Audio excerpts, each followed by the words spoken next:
여기에는 좀 어떤 함정이 하나 있습니다. 병의 단계가 높아짐에 따라서 갑자기 줄어들게 되기 시작한다는 건데요. 이거를 병의 호전으로 착각을 하시고 적절한 치료 시기를 놓치시는 경우가 생각보다 아주 많습니다.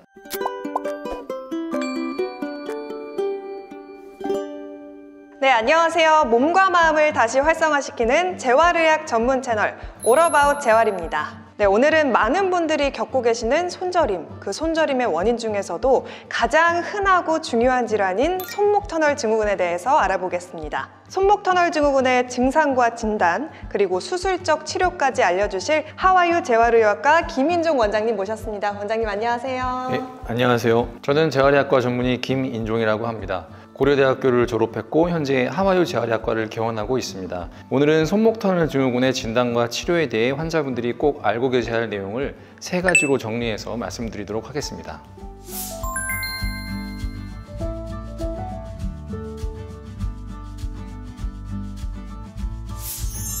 네, 원장님, 제 주변에서도 보면 이 손목 저리다고 하시는 분들 정말 많으신데요. 이 손목터널 증후군 얼마나 흔한 질병인가요?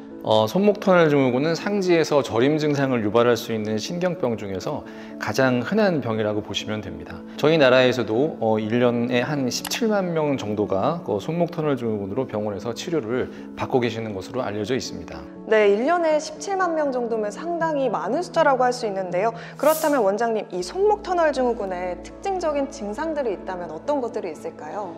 예, 우선 손바닥으로 가는 신경은 2개가 있게 되겠는데요. 이 엄지와 검지, 중지, 그리고 약지의 반을 담당하는 정중신경이 있게 되겠고, 나머지 약지의 반과 새끼손가락을 담당하는 척골신경이 있게 되겠습니다. 손목터널 증후군은 이 정중신경이 손목에서 눌려서 생기는 병인데요. 그렇기 때문에 이 해당 부위 첫 번째, 두 번째, 세 번째, 그리고 약지의 반이 저리거나 아픈 증상이 발생을 하게 되고, 이러한 증상들이 주로 밤에 심해지는 것이 특징이 되겠습니다. 그렇다면 내가 만약에 새끼손가락만 저리다 라고 하면 손목터널 증후군이 아닐 가능성도 있겠네요. 예, 그렇죠. 새끼손가락이 저리거나 아니면은 손바닥과 손끝이 아닌 손등이 저리거나 아니면은 목 디스크처럼 목에서부터 어깨를 거쳐서 쭉 저려 내려오는 경우, 혹은 이 손목만 아픈 경우에는 손목터널 증후군이 아닐 가능성이 높습니다. 말씀을 쭉 들어보니까 이 증상만으로도 쉽게 진단이 가능할 것 같은데요. 그렇다면 손목터널 증후군 어떤 검사를 통해서 진단이 가능할까요? 예, 방금 말씀하신 대로 손목터널 증후군은 이제 환자분의 증상을 잘 들어보게 되면 대부분 진단이 가능한데요. 하지만 이 치료면에 있어서는 손목터널 증후군의 치료는 그 병의 단계에 따라서 달라지기 때문에 신경근존도 검사를 통해서 손목터널 증후군의 여부를 확인하고 그 단계를 정확히 파악하는 것이 중요합니다. 저희가 일반적으로 생각을 하기에는 저림이나 증상이 좀 심할수록 병의 단계가 악화됐다라고 생각하기 마련인데 실제로는 어떤가요? 일반적으로 그렇게 생각하시기가 쉬우신데요. 여기에는 좀 어떤 함정이 하나 있습니다. 손목터널 증후군은 이 보시는 것처럼 신경근존도 검사의 결과에 따라서 총 6단계로 나눌 수가 있게 되는데요. 여기서 특이한 점은 병의 단계가 높아짐에 따라서 저림 증상과 통증이 점점점 증가를 하다가 어느 순간부터는 갑자기 줄어들게 되기 시작한다는 건데요. 사실 이것은 그 신경이 통증도 느끼지 못할 정도로 악화가 되고 있다는 신호입니다. 그래서 이거를 병의 호전으로 착각을 하시고 별다른 치료 없이 지내시다가 적절한 치료 시기를 놓치시는 경우가 생각보다 아주 많습니다. 따라서 오늘 말씀드릴 첫 번째 포인트는 내가 정말 병이 호전이 되고 있는 건지 아니면 신경 손상이 진행이 되고 있는 것인지 신경근존도 검사와 같은 정확한 검사를 통해서 먼저 확인하시는 것이 손목터널 증후군의 올바른 치료에 매우 중요하다는 사실입니다. 네, 그렇다면 이 병의 단계별로는 어떤 치료를 해나가는 게 좋을까요? 아까 말씀드린 대로 손목터널 증후군은 그 신경근존도 검사의 결과에 따라서 6단계로 나눌 수 있게 되는데요.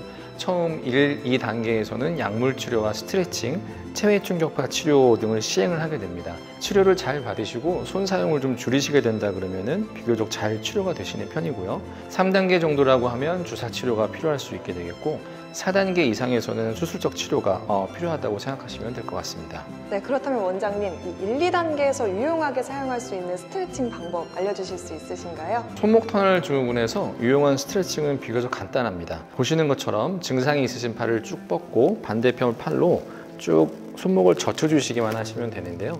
여기서 중요한 거는 손가락에 젖혀지는 느낌보다 이 손목이 확실하게 젖혀지는 느낌이 드셔야 된다는 겁니다. 그래서 이렇게 보시면은 간단해 보이지만 아주 효과적인 스트레칭 방법이기 때문에 평소에 손을 많이 사용하시는 분들이라 그러면은 꾸준하게 해주시면 많은 효과를 보실 수 있을 겁니다. 말씀하신 대로만 잘 치료를 받으면 1, 2단계에서는 충분히 쉽게 호전이 될 수 있을 것 같아서 다행인데요. 그렇다면 3단계 때 받게 되는 주사 치료의 효과는 어떻게 되는지도 궁금하거든요. 일반적으로 주사 치료의 효과는 좋은 것으로 되어 있습니다. 다만 주의하실 점이 있는데요. 오늘 말씀드릴 두 번째 포인트입니다. 주사 치료는 최대 3회까지만 시행하시는 게 좋고요. 3회 시행 이후에도 증상이 자꾸 생기신다면은 우선은 주사 치료로는 해결이 안 될 가능성이 많은 상태라고 보셔야 되고요. 그렇기 때문에 수술적인 치료를 하시는 게 좋으실 수도 있습니다. 중요한 것은 수술을 계속 미루시고 주사 치료만 계속 받게 된다 그러면은 신경 주변에 유착이 발생을 하게 되는데 유착이 발생이 되면 수술할 때도 많은 어려움을 겪기 때문에 가급적이면 주사는 3회까지만 시행하시는 것이 좋습니다. 네, 그래도 왠지 수술이라고 하면 좀 많이 아플 것 같고 무섭기도 한데요. 실제로 환자분들도 그렇게 많이 느끼실 것 같아요. 어떤가요? 실제로도 말씀하신 것처럼 손은 상당히 예민한 부위이기 때문에 절개를 하게 되면 통증도 심하고 회복에 일반적으로 한 3개월 정도의 상당한 시간이 필요하게 됩니다. 이러한 이유 때문에 많은 환자분들이 차일피일 수술을 좀 미루시게 되고 그러다가 이제 적절한 치료 시기를 놓치시게 되는 경우가 많은데요. 다행히 최근에는 그 비절개 수술법인 초미세 침습 인대 절제술이 국내에도 도입이 되어서 많은 환자분들이 도움을 받고 계십니다.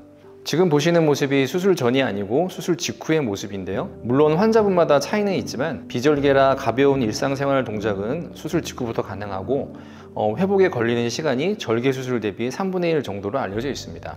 또한 증상의 개선이 보다 빠르고 부작용도 거의 없다는 장점이 있습니다. 따라서 오늘 말씀드릴 세 번째 포인트는 절개 수술에 대한 두려움은 비절개 초미세 침습 인대 절제술로 상당 부분 해결하실 수 있기 때문에 수술이 무서워서 치료를 미루실 필요는 없다는 것입니다. 네, 말씀해주신 대로 정말 수술 시기를 굳이 미루실 필요는 없으실 것 같은데요.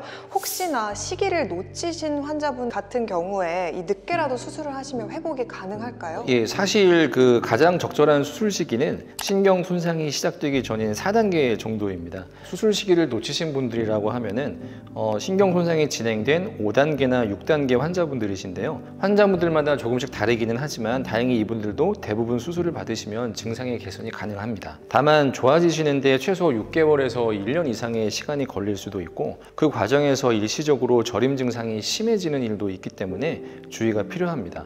아주 심하게 신경이 손상된 경우에는 완전한 회복이 어려울 수 있기 때문에 적절한 시기에 수술적 치료를 받으시는 게 무엇보다도 중요합니다. 그렇다면 혹시 모든 손목 터널 증후군을 가지신 환자분들이라면 모두 비절개 수술법이 가능한 걸까요? 거의 대부분의 환자분들이 시행 가능하시고요. 다만 정중신경이 무록 등에 의해서 눌리거나 아니면은 신경종이 있는 경우에는 절개 수술을 받으셔야 하는데 그런 경우는 다행히 매우 드물다고 생각하셔도 괜찮습니다. 오늘 정말 손목 터널 증후군에 대해서 증상에서부터 진단과 비절개 수술법까지 다양하게 말씀해 주셨는데요. 마지막으로 시청자분들에게 한마디 부탁드립니다. 손을 보면 그 사람의 인생이 보인다고 이야기를 합니다. 손목 터널 증후군은 그만큼 손을 많이 고생시키셔가지고 생기시는 병인데요. 제가 오늘 말씀드린 내용을 잘 기억하시고 치료받는 게 어려울까 봐 너무 걱정하지 마시고 제때 치료를 빨리 받으시기를 간절히 바랍니다. 네, 오늘은 하와유 재활의학과 의원 김인종 원장님과 함께 손목 터널 증후군의 전반적인 내용에 대해서 살펴봤는데요. 저희는 또다시 재밌고 유익한 콘텐츠로 다시 찾아뵐 테니까요. 많은 관심 부탁드립니다. 감사합니다. 감사합니다.